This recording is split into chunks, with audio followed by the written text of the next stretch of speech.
Assalamualaikum warahmatullahi wabarakatuh. Di sini saya Nanda Suci Kurniawati, NPM 19010282 dan juga Novi Kalistia NPM 19010293 ingin mempresentasikan mengenai materi akuntansi masjid dan lembaga amil zakat. Yang pertama mengenai akuntansi masjid. Akuntansi masjid ini sendiri merupakan suatu proses pengidentifikasian, pengukuran, pendataan, dan juga pelaporan transaksi-transaksi keuangan yang dilakukan oleh sebuah organisasi yang biasanya disebut takmir sebagai bentuk pertanggungjawabannya dalam mengelola sumber daya masjid. Nah, biasanya pencatatan masjid itu dilakukan sesuai dengan prinsip keadilan, kebenaran, dan juga pertanggungjawaban. Nah, selain sebagai bentuk pertanggungjawaban takmir, masjid juga bertindak sebagai pengelola. Nah, akuntansi masjid itu bertujuan untuk menyediakan informasi yang akan dibutuhkan untuk mengambil keputusan. Misalnya, peralatan apa yang dibutuhkan secara rutin, aktivitas apa yang harus dilaksanakan, serta bagaimana caranya mengalokasikan sumber daya masjid itu untuk memenuhi kebutuhan-kebutuhan tersebut. Selanjutnya, pencatatan akuntansi masjid. Proses pencatatan akuntansi masjid itu bisa dikatakan lebih sederhana dibandingkan dengan akuntansi konvensional. Nah, proses pencatatan akuntansi masjid sendiri dimulai dengan mengidentifikasi sumber pendapatan. Misalnya, iuran TPA yang terkumpul. Yang kedua, mengidentifikasi aktivitas-aktivitas yang akan dilakukan serta alokasi dana yang mungkin nantinya akan dibutuhkan dengan melihat dana yang kita miliki, dana yang dimiliki oleh masjid itu.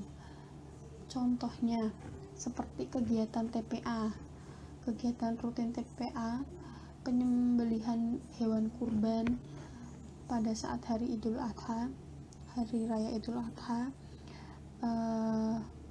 bisa juga pengadaan khitan massal bagi warga yang kurang mampu. Dan yang terakhir yaitu menyusun atau penyusunan anggaran. Selanjutnya mengenai penerapan akuntansi masjid. Menurut Ayub menyatakan bahwa laporan keuangan masjid itu masih dibuat dalam dua lajur, yaitu pemasukan dan pengeluaran.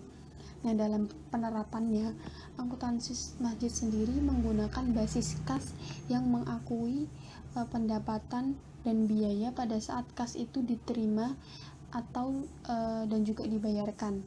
Nah, selain itu, akuntansi masjid menggunakan metode pembukuan tunggal atau single entry method, di mana takmir masjid itu tidak perlu membuat jurnal, buku besar, dan lain-lain. Laporan keuangan masjid itu disajikan dengan membandingkan antara anggaran yang telah dibuat dengan realisasinya, kemudian akan dilaporkan dan dievaluasi setiap bulan atau 3 bulan sekali. Selanjutnya mengenai kelemahan basis kas. Nah, basis kas sendiri memiliki kelemahan. Yang pertama, informasi yang dihasilkan itu tidak kompleks. Yang kedua, hanya berfokus pada aliran kas dan mengabaikan aliran sumber daya lain. Yang ketiga, pertanggungjawaban pada umat jadi terbatas hanya pada penggunaan kas dan tidak pada sumber daya yang lain. Siklus akuntansi pada organisasi nirlaba dikelompokkan dalam 3 tahap. Yang pertama, pencatatan. Pencatatan sendiri terdiri dari kegiatan pengidentifikasian dan pengukuran dalam bentuk transaksi dan buku pencatatan. Kegiatan pencatatan bukti transaksi ke dalam buku jurnal dan memindahbukukan dari jurnal berdasarkan kelompok atau jenisnya ke dalam akun buku besar. Dan yang kedua, tahap pengikhtisaran terdiri dari penyusunan neraca saldo berdasarkan akun-akun buku besar, pembuatan ayat jurnal penyesuaian sendiri, penyusunan kertas kerja, pembuatan ayat jurnal penutup, membuat neraca saldo setelah penutup, membuat ayat jurnal pembalik, dan yang terakhir tahap pelaporan. Tahap pelaporan terdiri dari laporan surplus defisit, laporan arus kas, neraca, dan catatan atas laporan keuangan. Komponen laporan keuangan masjid terdiri dari 4, yaitu yang pertama neraca atau laporan posisi keuangan atau balance sheet statement of financial position, yaitu laporan keuangan yang menggambarkan posisi keuangan suatu entitas akuntansi dan entitas pelaporan berupa aset, kewajiban, dan entitas pemilik suatu masjid pada tanggal tertentu. Yang kedua, laporan operasional. Laporan operasional adalah laporan yang memberikan informasi tentang jumlah pendapatan dan beban selama kegiatan operasional berlangsung. Yang ketiga, laporan arus kas atau statement of cash flow, yaitu laporan keuangan yang melaporkan jumlah kas yang diterima dan dibayar oleh suatu masjid selama periode tertentu. Yang terakhir yaitu catatan atas laporan keuangan. Catatan atas laporan keuangan meliputi penjelasan, daftar rinci, dan analisis atas nilai suatu pos yang disajikan dalam laporan realisasi anggaran dan neraca. Terakhir, mengenai unsur-unsur laporan keuangan masjid. Laporan keuangan masjid memiliki 5 unsur laporan keuangan, yaitu yang pertama aset. Aset sendiri merupakan sumber daya yang dikuasai sebagai hasil dari kejadian masa lalu dan dari keuntungan ekonomi di masa depan yang diharapkan mengalir pada entitas. Aset sendiri dibagi menjadi dua subbagian, yaitu aset lancar seperti kas, persediaan, dan lain-lain, dan yang kedua aset tetap seperti tanah, gedung, bangunan, peralatan, dan mesin, dan yang lainnya. Pada aset tetap terdiri dari aset tetap tidak terikat dan aset tetap terikat. Aset tetap tidak terikat sendiri yaitu aset yang nilai manfaatnya lebih dari 1 tahun, sedangkan aset tetap terikat masih dibagi 2, yaitu aset tetap terikat sementara dan aset tetap terikat permanen. Yang sementara itu merupakan aset yang diberikan oleh pihak ketiga untuk dipergunakan oleh entitas dalam jangka waktu yang disepakati dan akan dikembalikan saat jatuh tempo. Dan yang kedua, aset tetap terikat permanen itu merupakan suatu aset yang diberikan oleh pihak ketiga untuk dipergunakan oleh entitas secara permanen. Selanjutnya yang kedua, kewajiban.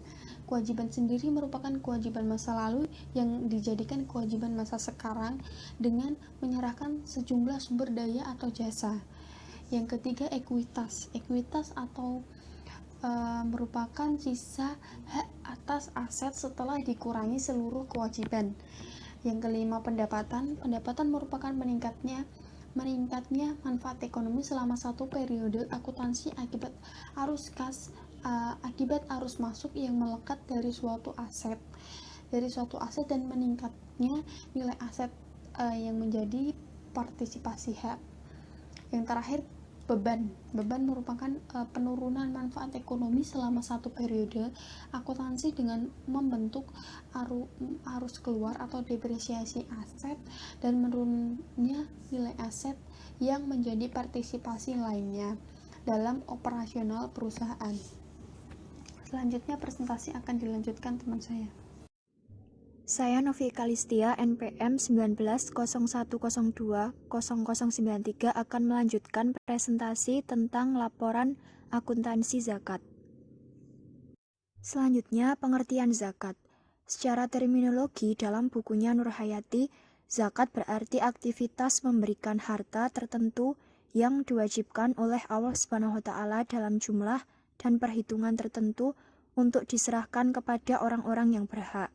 Sedangkan menurut PSAK nomor 109 tahun 2008, zakat adalah harta yang wajib dikeluarkan oleh muzaki sesuai dengan ketentuan syariah untuk diberikan kepada yang berhak menerimanya, atau disebut mustahik.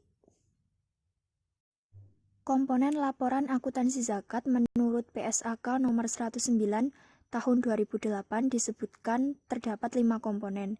Yang pertama yaitu neraca atau laporan posisi keuangan. Neraca menggambarkan posisi keuangan suatu entitas mengenai aktiva, kewajiban, dan ekuitas.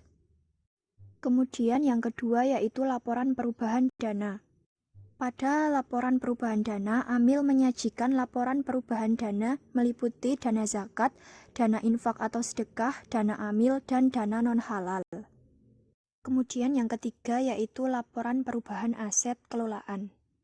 Yang keempat yaitu laporan arus kas, berisi informasi tentang arus kas suatu entitas berguna bagi para pengguna laporan keuangan sebagai dasar untuk menilai kemampuan entitas dalam menghasilkan kas dan setara kas serta menilai kebutuhan entitas untuk menggunakan arus kas tersebut. Dan yang kelima yaitu catatan atas laporan keuangan. Selanjutnya, siklus akuntansi zakat. Siklus akuntansi zakat sama pada siklus akuntansi pada umumnya. Terbagi menjadi 3 tahap dalam siklus akuntansi zakat. Yang pertama yaitu tahap pencatatan. Tahap pencatatan meliputi pembuatan atau penerimaan bukti transaksi, kemudian pencatatan dalam jurnal atau buku harian, dan pemindah bukuan atau posting ke buku besar. Kemudian tahap yang kedua yaitu tahap pengikhtisaran, meliputi pembuatan neraca saldo, pembuatan neraca lajur, dan jurnal penyesuaian. Kemudian tahap yang ketiga yaitu tahap pelaporan. Tahap pelaporan meliputi penyusunan laporan keuangan, pembuatan jurnal penutup, pembuatan neraca saldo penutup, dan pembaharuan jurnal balik. Selanjutnya, akuntansi zakat.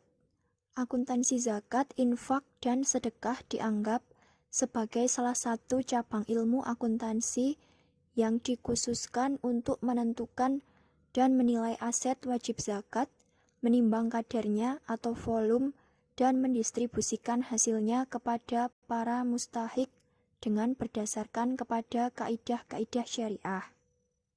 Secara umum dapat disimpulkan bahwa akuntansi zakat adalah proses pengakuan, pengukuran, penyajian, dan pengungkapan transaksi zakat, infak atau sedekah sesuai dengan kaidah syariat Islam untuk memberikan informasi pengelolaan zakat, infak atau sedekah oleh amil kepada pihak-pihak yang berkepentingan. Akuntansi zakat terkait dengan 3 hal pokok, yaitu penyediaan informasi, pengendalian manajemen, dan akuntabilitas. Nah, bagi manajemen informasi akuntansi zakat itu digunakan dalam proses pengendalian manajemen, mulai dari perencanaan, pembuatan program, alokasi anggaran, evaluasi kinerja, dan pelaporan kinerja. Kemudian tujuan akuntansi zakat. Tujuannya adalah pertanggungjawaban menjalankan fungsi manajemen yaitu planning, organizing, actuating, controlling, pengawasan sarana untuk pengambilan keputusan.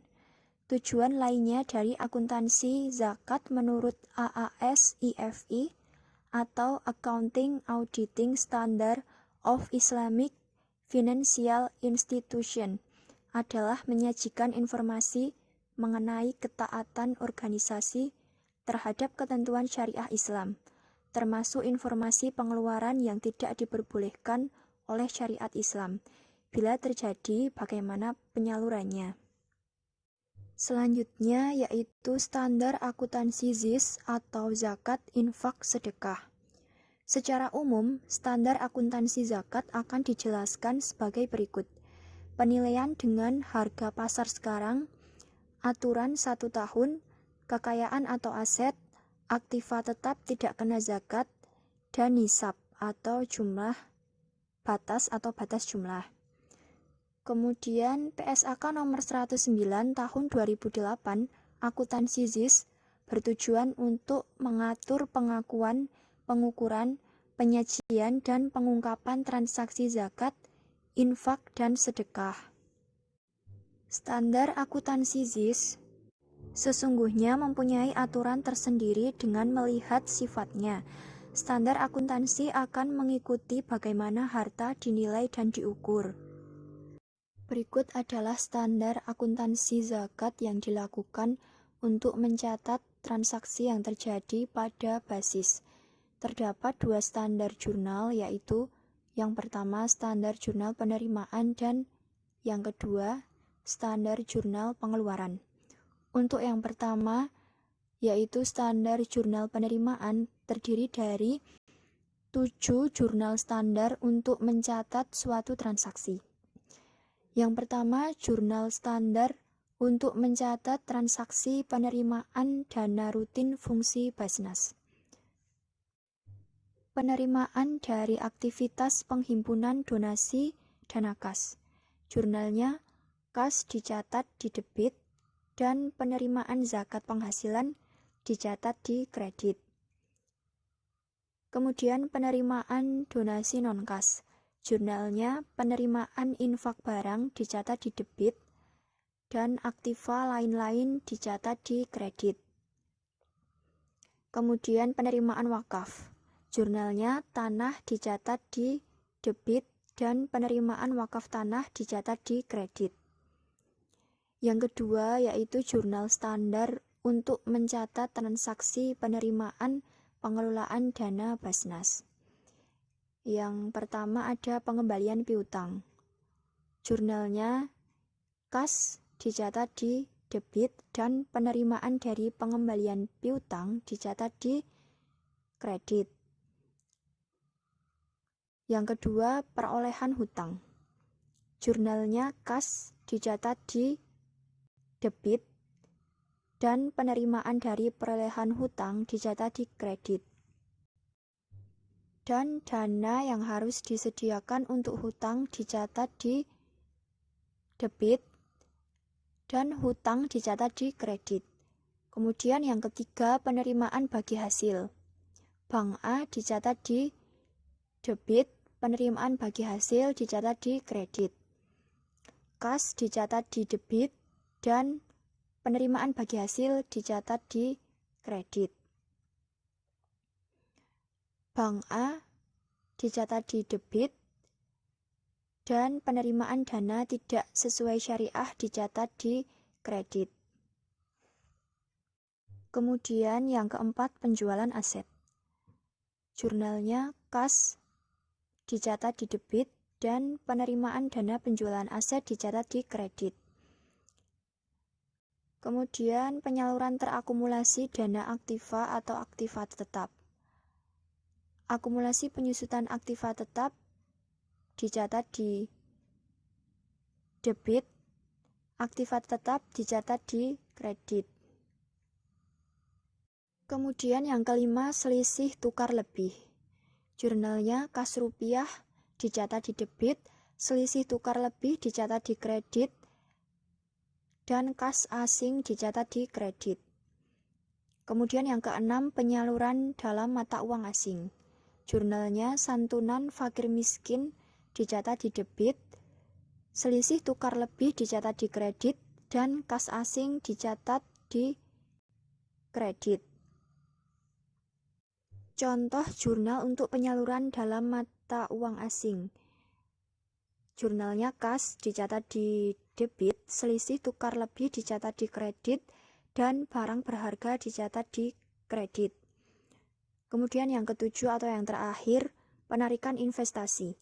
Jurnalnya kas dicatat di debit dan penerimaan dana penarikan investasi dicatat di kredit. Penyaluran terakumulasi dana aktiva investasi dicatat di debit dan investasi dicatat di kredit. Kemudian untuk pengungkapan, penerimaan dana disajikan sebesar realisasinya dalam laporan sumber dan penggunaan dana.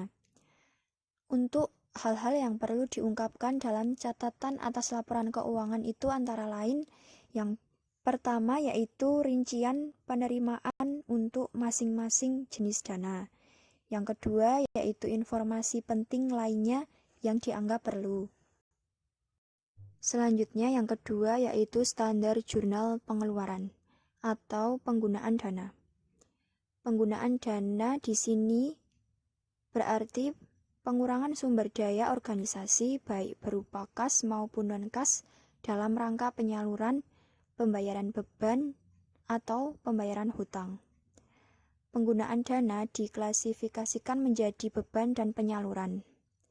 Terdapat istilah-istilah dalam penggunaan dana, yaitu yang pertama, beban. Beban adalah penggunaan dana untuk kepentingan operasional Basnas, seperti gaji, biaya administrasi, dan biaya rumah tangga Basnas. Yang kedua yaitu penyaluran. Penyaluran adalah penggunaan dana yang ditujukan untuk kepentingan mustahik atau pihak yang berhak menerima dana berdasarkan program kerja Basnas sesuai dengan ketentuan syariah. Beban dan penyaluran itu berasal dari penerimaan dana sumber dan dana program langsung. Yang ketiga yaitu pengakuan. Artinya penyaluran berupa kas diakui pada saat terjadi pengeluaran. Penyaluran dana berupa non-kas diakui pada saat penyerahan. Kemudian beban diakui pada saat terjadi pengeluaran kas. Yang keempat yaitu pengukuran. Pengukuran adalah penggunaan dana kas dinilai berdasarkan nilai kas yang dikeluarkan. Untuk penggunaan dana non-kas dinilai berdasarkan nilai historis. Yang kelima yaitu saldo normal akun penggunaan dana, yang merupakan saldo debit. Akun ini akan bertambah dengan transaksi yang mendebitnya dan akan berkurang dengan transaksi yang mengkreditnya. Selanjutnya, standar jurnal yang dilakukan dalam jurnal pengeluaran. Terdapat dua jurnal standar. Yang pertama, jurnal standar untuk mencatat transaksi penggunaan dana Basnas, dan yang kedua, yaitu jurnal standar untuk mencatat transaksi penggunaan dana untuk real akun Basnas. Untuk yang pertama, jurnal standar untuk mencatat transaksi penggunaan dana Basnas. Terdapat aktivitas penggunaan dana untuk penyaluran kas. Jurnalnya yaitu penyaluran santunan fakir miskin dicatat di debit dan kas dicatat di kredit. Hal ini karena kas akan berkurang sehingga dicatat di kredit, dan kas itu telah digunakan atau disalurkan sebagai santunan bagi fakir miskin, sehingga penyaluran santunan fakir miskin dicatat di debit. Kemudian ada aktivitas penggunaan dana untuk penyaluran non-kas. Jurnalnya penyaluran sembako dicatat di debit dan persediaan sembako dicatat di kredit. Persediaan sembako dicatat di kredit karena persediaan sembako telah berkurang. Hal itu disebabkan telah disalurkan sehingga penyaluran sembako dicatat di debit. Kemudian penggunaan dana untuk aktivitas operasional atau beban. Jurnalnya beban gaji dicatat di debit dan kas dicatat di kredit. Kas dicatat di kredit karena kas berkurang digunakan untuk biaya gaji, sehingga beban gaji dicatat di debit. Selanjutnya yaitu jurnal standar untuk mencatat transaksi penggunaan dana untuk real akun Basnas terkait dengan aktivitas pemberian piutang. Jurnalnya yaitu pemberian piutang dicatat di debit dan kas dicatat di kredit. Hal ini karena kas telah digunakan atau telah dibayarkan kepada pihak luar, sehingga kas berkurang. Kemudian aktivitas pembayaran hutang.